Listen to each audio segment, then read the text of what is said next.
अस्सलाम वालेकुम एवरीवन। उम्मीद है कि आप सब लोग खैरियत से होंगे। सर हमने अपनी लास्ट क्लास में इंटरनल कंट्रोल के मेजर कॉन्सेप्ट्स को खत्म किया था, जिसके अंदर हमने ये सीखा था कि भाई सिनेरियो आ जाए तो आपने डेफिशिएंसीज कैसे निकालनी है, डेफिशिएंसीज के बाद आपने उसके इम्पैक्ट कैसे बताने और इम्पैक्ट के बाद आपने रिकमेंडेशन कैसे देनी है। ऑल टुगेदर फिर हमने लास्ट क्लास में ये सीखा था कि अगर वो आपको कहे कि भाई ये कंट्रोल्स हैं, इनको टेस्ट करके देखो कि क्या ये कंट्रोल्स ऑपरेट इफेक्टिवली हो रहे हैं या नहीं हो रहे, तो उसको टेस्ट करने का तरीका भी मैंने आपको सिखा दिया था and that was a very effective way to test the control.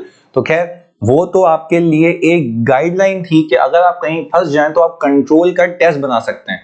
पर again I will recommend you guys कि प्लीज आप खुदा के वास्ते बुक को रीड कीजिएगा ताकि आपके पास अल्फाज आ जाएं लिखने के लिए, ताकि एप्रोप्रिएटली डॉक्यूमेंट कर सको। सर अब आगे जब कंट्रोल्स की दुनिया समझ ली, आज हम सीख लेते हैं कि how to document those controls. अब ये मतलब जब आपने ये मेरी बात सुनी तो आपके ये मतलब एक बाउंसर गई आपके सर से ऊपर गई, सर ये क्या बात कर रहे हैं आप कि कंट्रोल्स को डॉक्यूमेंट करेंगे, क्यों करेंगे? पहले कहानी सुन लेते हैं क्योंकि हम प्रैक्टिकलिटी से लिंक करके चल रहे हैं पूरे ऑडिट को। मैंने कहा कि भाई मैंने एक बच्चे को बोला जाओ समझ के आओ कि इस इदारे ने सेल्स के ऊपर क्या कंट्रोल लगाए हुए हैं या सेल का सिस्टम क्या है, कैसे रिकॉर्ड करते हैं ये लोग सेल्स। क्योंकि आपको तो पता है सेल फौरन से रिकॉर्ड नहीं होती, किसी प्रोसेस के जरिए गुजर के होती है। तो मैंने बच्चे को भेज दिया। अच्छा बच्चा क्या किया, बच्चा क्लाइंट के पास गया, क्लाइंट को बोला कि ये बताएं तो सही आप सेल्स कैसे रिकॉर्ड करते हैं। उसने बोला कि भाई हम सबसे पहले ये देखते हैं कि भाई कस्टमर आया वो अपना ऑर्डर लेके आता है। मैंने कहा अच्छा फिर वो कह रहा है कि भाई कस्टमर ऑर्डर जब आ जाता है तो अगर वो उधार पे माल मांगता है तो हम उसकी क्रेडिट लिमिट चेक करते हैं और ऑलरेडी अगर अप्रूव्ड कस्टमर है तो उसकी क्रेडिट लिमिट को चेक करते हैं और जो नया कस्टमर है उसकी क्रेडिट लिमिट को सेट करते हैं हम। दोस्तों बच्चे ने कहा सही है, बिल्कुल सही कह रहे हैं आप। फिर उसने कहा उसके बाद क्या करते हैं, उसने कहा कि भाई फिर ये एक XYZ बंदा इसको सेट या चेक करता है, जो भी है सेल्स का बंदा है या इंडिपेंडेंट बंदा है व्हाटसोएवर। मैंने कहा फिर क्या करते हैं? अच्छा ये सारे बच्चा इंक्वायरी कर रहा है, ये सारा बच्चा इंक्वायरी कर रहा है कि कंपनी में सेल्स बुक कैसे होती है। फिर इसके बाद क्या होता है, हमने बोला भाई फिर बच्चे को बोल रहा है कि भाई जब ये क्रेडिट लिमिट सेट या चेक हो जाती है हम देखते हैं माल अवेलेबल है या नहीं है। फिर उसको हामी भरते हैं, फिर प्राइस पर डिस्कशन होती है तो प्राइस ली जाती है, अप्रूव्ड प्राइस लिस्ट से कोई डिस्काउंट्स होते हैं तो XYZ बंदा अप्रूव करता है जो कि हेड है। सही है जी। अच्छा भाई इसके बाद क्या होता है, भाई इसके बाद हमारा बन जाता है सेल्स ऑर्डर जो कि प्री नंबर्ड होता है। फिर इसके बाद एंड सो ऑन कि भाई वेयर हाउस में जाता है, क्वालिटी क्वांटिटी चेक होता है, ये बंदा करता है, सेग्रीगेशन ऑफ ड्यूटी, सारी चीजें कौन बता रहा है? ये बता रहा है मैनेजमेंट का बंदा। सुन कौन रहा है? हमारा बंदा। अच्छा भाई वो मुंह उठा के वापस आ गया शाम में, बोला सर मैं पूरा समझ के आ गया। मैंने कहा अच्छा भाई बताओ सेल्स कैसे रिकॉर्ड होती है। सर वो कुछ कह रहा था कि पहले ना कस्टमर सेल्स ऑर्डर आता है। मैंने कहा कि दिमाग खराब हो गया, जैसे तुम लोग क्लास में करते हो कि सर सेल्स ऑर्डर आता है, ओ भाई सामने से परचेज ऑर्डर आता है। बोला अच्छा हाँ सॉरी सर। मैंने कहा फिर बोलता है कि भाई सर वो जो सेल्स ऑर्डर आता है ना तो क्रेडिट लिमिट ना वो बंदा सेट करता है। मैंने कहा भाई कौन सा बंदा सेट करता है? बोले सर वो बंदा पता नहीं क्या कह रहा था, वो मतलब भूल गया। भाई आप अगर सामने वाले से कोई चीज पूछ रहे हैं तो आप उसको लिखें ना, कहीं लिखें। आप क्या मतलब इतने मास्टरमाइंड हैं कि आप याद करके आ गए? ये तो आप क्लासेस में भी बैठते हैं तो आप भूल जाते हैं, क्योंकि मैं तो अगेन एंड अगेन रिपीट कर रहा होता हूँ। क्लाइंट तो इरिटेट हो जाएगा अगर आप उसके पास बार बार जाके, तो वो बोलेगा भाई तू एक काम कर मेरी जगह पे बैठ जा, 1-2 महीने काम कर, खुद सीख जाएगा।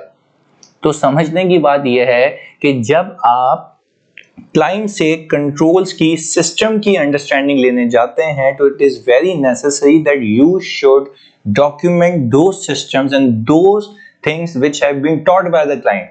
यानी जो क्लाइंट आपको बता रहा है आप खुदा के वास्ते उसको डॉक्यूमेंट करें।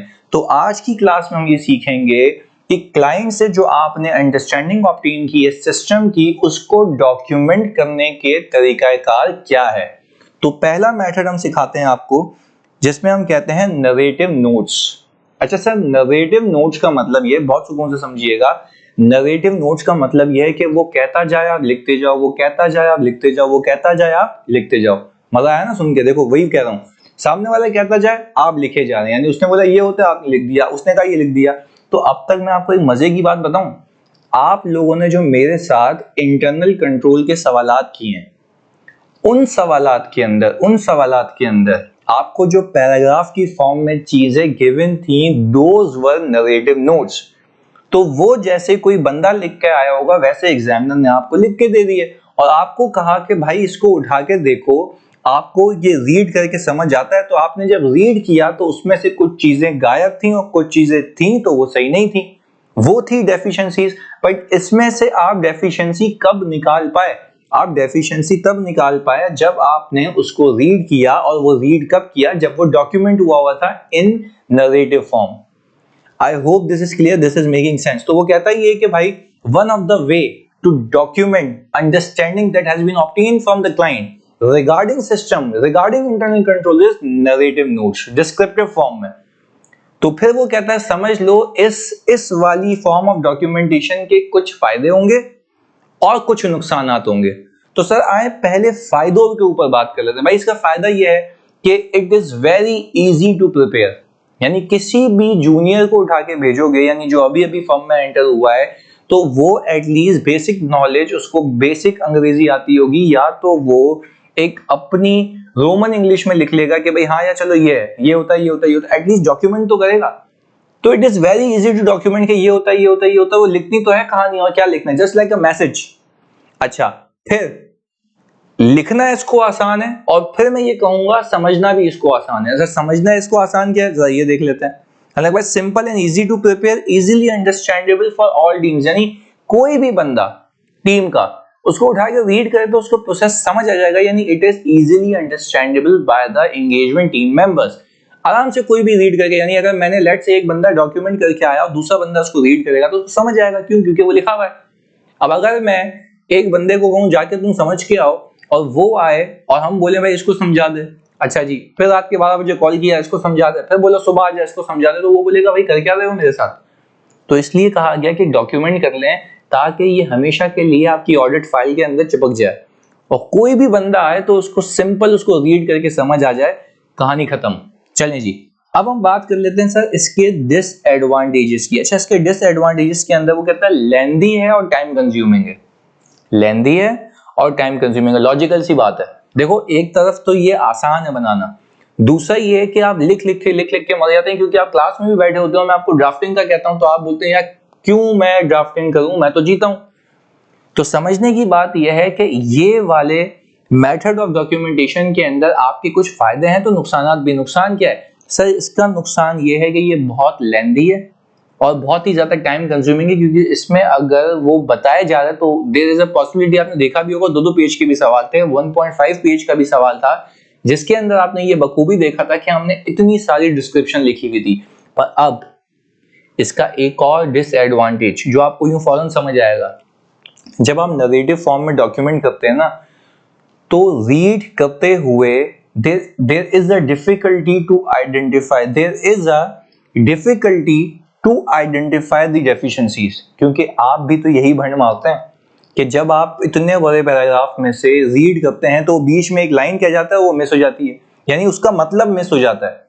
मतलब ऐसे मिस हो जाता है कि भाई आपको वो कह रहा है कि भाई सेल्स ऑर्डर बनता है, सही है जी, और गुड डिस्पैच नोट बनता है, दोनों का साइन होता है, बीच में उसने ये नहीं कहा कि क्वालिटी और क्वांटिटी चेक होती है, तो देयर इज अ प्रिजम्पशन कि भाई वो नहीं हो रही। क्यों? क्योंकि वो लिखा हुआ नहीं है, पर आपने बहुत ही केयरफुली इसको देखना होता है। तो इसका एक डिसएडवांटेज ये है कि difficult to identify missing control, क्योंकि आप नरेटिव फॉर्म में जब एक चीज लिखते हैं तो रीड करते करते हो सकता है आपसे चीज क्या हो जाए, मिस हो जाए। हाँ, आपका काम ही है ना बीइंग एन ऑडिटर कि उसको आइडेंटिफाई करे, पर हम कह रहे हैं कि इस फॉर्म ऑफ डॉक्यूमेंटेशन में क्या क्या मसले हो सकते हैं, डिसएडवांटेजेस क्या और फायदे क्या हैं।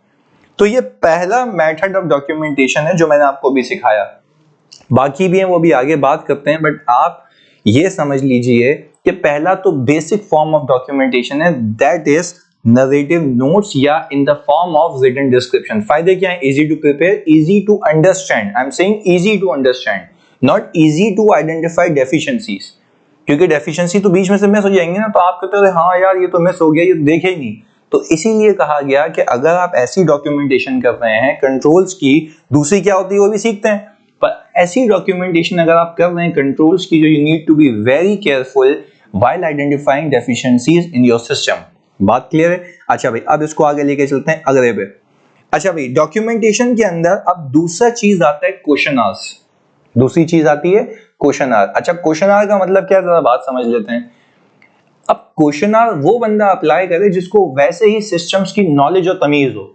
सर नॉलेज और तमीज हो मतलब भाई लेट्स से उसने कोई 30, 35, 40 कंपनीज का ऑडिट किया हुआ हो और उसको बेंचमार्क कंट्रोल्स पता हो, यानी बेंचमार्क ऑब्जेक्टिव्स भी पता हो, उस ऑब्जेक्टिव को अचीव करने के लिए कंट्रोल्स भी पता हो कि भाई बैड डेट्स नहीं हो, तो मैं बात समझिएगा, मैं क्लाइंट को जाके बोलूंगा कि भाई क्या, अच्छा ये होती है प्री पॉपुलेटेड चेकलिस्ट, यानी हर फर्म में अगर ये मेथड ऑफ डॉक्यूमेंटेशन है तो हम क्या करते हैं, क्लाइंट के पास लिस्ट लेके बैठ जाते हैं, हाँ भाई क्रेडिट लिमिट सेट होती है, वो बोलता है हाँ टिक, ये होता है हाँ भाई टिक, ये होता है हाँ भाई टिक। तो इसमें हम कह रहे हैं कि ये ऐसा फॉर्म ऑफ डॉक्यूमेंटेशन है जो in the form of question आ रहे हैं, क्वेश्चंस हमारे प्री पॉपुलेटेड हैं, क्लाइंट जवाब देगा ये होता है ये नहीं होता, तो इसके अंदर सीधा सीधा आपको चीजें पता लग जाएंगी, ऐसा है। तो this is the another form, पर इसमें भी कुछ फायदे हैं, इसमें भी कुछ नुकसान आते हैं। तो सर अगर मैं आगे आपको ये कहूं कि लिस्ट ऑफ क्वेश्चंस होते हैं इसमें जो कि प्री पॉपुलेटेड होते हैं, अब इसके फायदे नुकसान देख लेते हैं बहुत फोकस के साथ।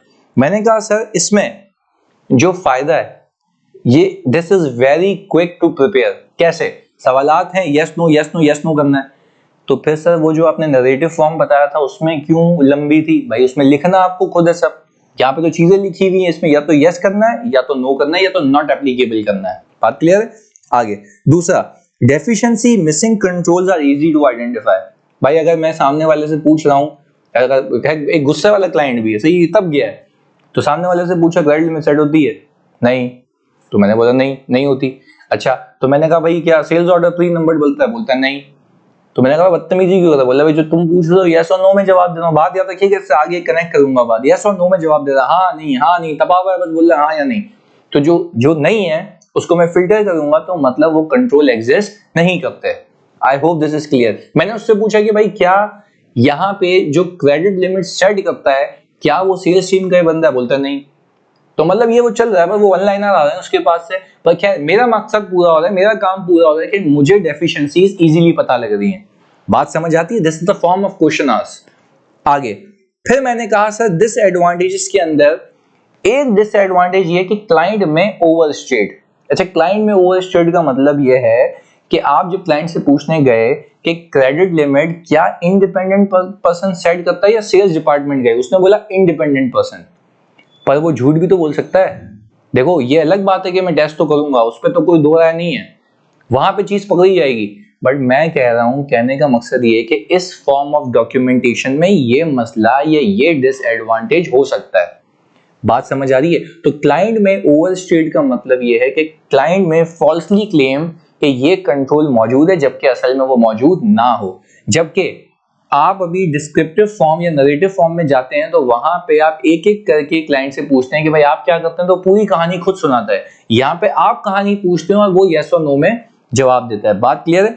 अच्छा भाई स्टैंडर्ड लिस्ट में मिस अनयूजुअल कंट्रोल्स, यानी भाई अगर स्टैंडर्ड लिस्ट बनी हुई है तो हो सकता है कि वो लिस्ट आउटडेटेड हो और कुछ ऐसे कंट्रोल्स भी नए आ चुके हों मार्केट के अंदर जो कि क्लाइंट ने लगाए हुए हों और आपको पता ना हो, तो आप तो टेक्निकली प्री पॉपुलेटेड लिस्ट को लेके जा रहे हैं, तो उसके अंदर एडिशन कहां से आएगी, तो ये भी एक मसला आता है क्वेश्चनर के अंदर कि आपकी प्री पॉपुलेटेड लिस्ट में miss some controls that are unusual जो बाकी इदारों में नहीं होते, यहां हो सकते हैं।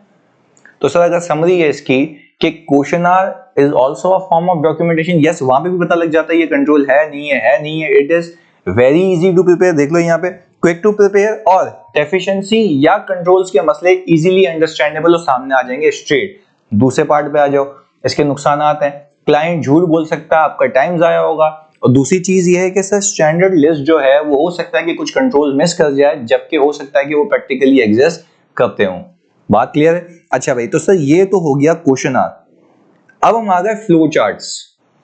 अच्छा अब जरा बात समझिएगा फ्लो चार्ट्स क्या होते हैं। फ्लो चार्ट्स होते हैं पिक्चोरियल रिप्रेजेंटेशन, आप अगर फोकस करें मैंने जो आपको पढ़ाया था इंटरनल कंट्रोल पूरा वो फ्लो चार्ट की फॉर्म में पढ़ाया था, ये डब्बा बनाया, ये होता है, ये होता है, ये होता है, ये होता है, ये होता है, तो क्या आप इस बात को समझ पाते हैं कि फ्लो चार्ट्स जो हैं वो एक क्लियर व्यू या पिक्चर देते हैं और इजीली अंडरस्टैंडेबल होते हैं, इजीली अंडरस्टैंडेबल होते हैं।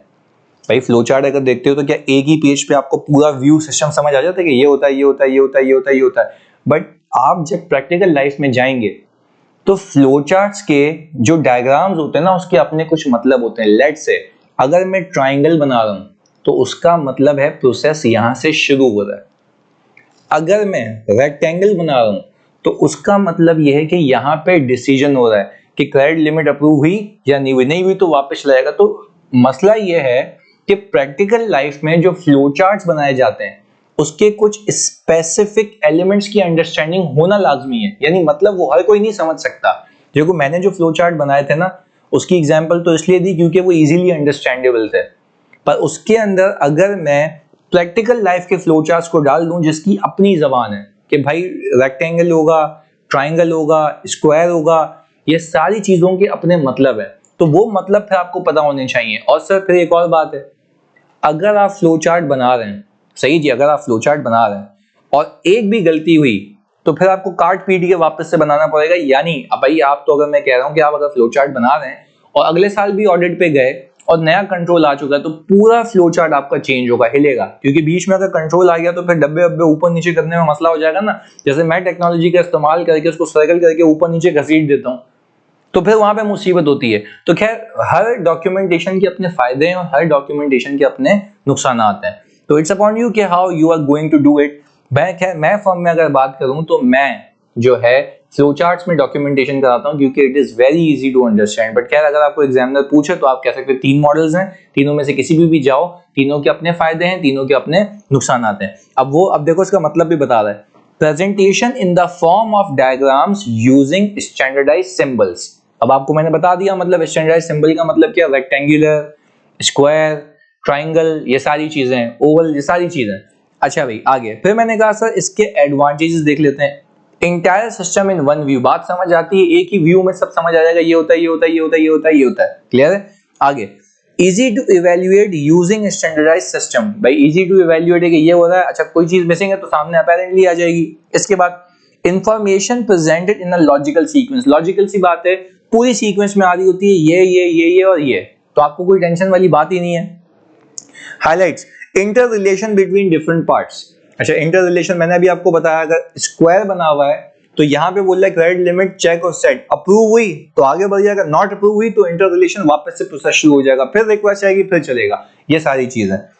फ्लो ऑफ डॉक्यूमेंट्स, यानी उसमें डॉक्यूमेंट्स के नाम भी आ रहे होते हैं कि भाई इस वाले डिपार्टमेंट में इस प्रोसीजर पे ये डॉक्यूमेंट बनता है, जीडीएन बनता है, इनवॉइस बनती है, जीआरएन बनता है, व्हाटसोएवर, तो सारी चीजें आपको एक ही व्यू में दिखती हैं, सही है जी। आगे डिसएडवांटेजेस, रिक्वायर एक्सपर्टीज, मैंने आपको बताया हर किसी के बस की बात नहीं है समझने की, अगर एक बार समझ जाए तो फिर कोई मसले वाली बात नहीं है। आगे not suitable where numerous unusual control in the entity, यानी एक ही इदारे में कोई मल्टीपल कंट्रोल्स हैं तो एक पेज पे वो नहीं आ सकते, तो फिर वहां पे डब्बे बनते रहेंगे और फिर डब्बे पे डब्बे बनेंगे तो लिंकेज में फिर वो घिचपिच हो जाएगी। तो कह रहा है कि जहां पे बहुत सारे न्यूमरस अनयूजुअल कंट्रोल्स होते हैं तो वहां पे फिर इसको बनाना फजूल बात है क्योंकि वही खिचड़ी बन जाएगी। फर्दर क्लासिफिकेशन ऑफ सब सिस्टम, यानी अगर मैं कह रहा हूं कि भाई एक सिस्टम बना हुआ है उसके भी सब क्लासिफिकेशन है, बताता हूं कैसे, सुनिएगा। एक सिस्टम है सेल्स का, वो बोलता है भाई एक्सपोर्ट करते हैं तो ये, लोकल बेचते हैं तो ये, हेड ऑफिस से बेचते हैं तो ये, ब्रांचेस से बेचते हैं तो ये, तो भाई वो सब सिस्टम बने हुए तो खिचड़ी बन जाएगी, कैसे कैसे कैसे अप्रूव होकर ऊपर तक आती है सेल्स, इसमें भी मसला है। डिफिकल्ट टू अमेंड, ये मैंने आपको बात बताई भाई, डिफिकल्ट टू अमेंड का मतलब ये कि अगर चेंज करने लगोगे तो वो सारे डब्बे और लाइनें जो आपने बनाएंगी वो पूरी चेंज होंगी, तो it will be very time consuming.